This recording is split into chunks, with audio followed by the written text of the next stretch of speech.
আপোনালোক নিশ্চয় ভালে আছে। আজি এটা মই স্বৰচিত কবিতা পাঠ কৰিবলৈ লৈছো। এইটো অৱশ্যে কবিতা বুলি ভাবিছো, হয় নে নহয় নাজানো। এইটো মাত্ৰ মোৰ অনুভৱ প্ৰকাশ কৰিবলৈ যত্ন কৰিছো। কবিতাটোৰ শিৰোনাম সময়নো কিমান।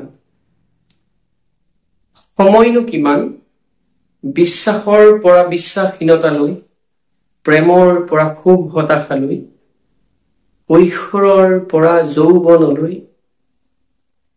আমিৰ পৰা মইলৈ, সময়নো কিমান।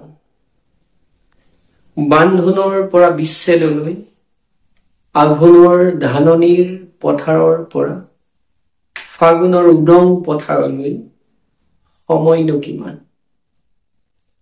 আহাৰ শাওনৰ কাল দিয়াৰ পৰা ফাগুন চতৰ খাল দিয়ালৈ, সময়নো কিমান।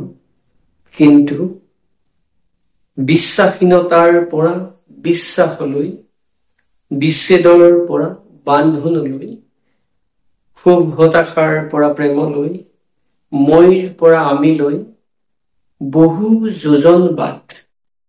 ধন্যবাদ।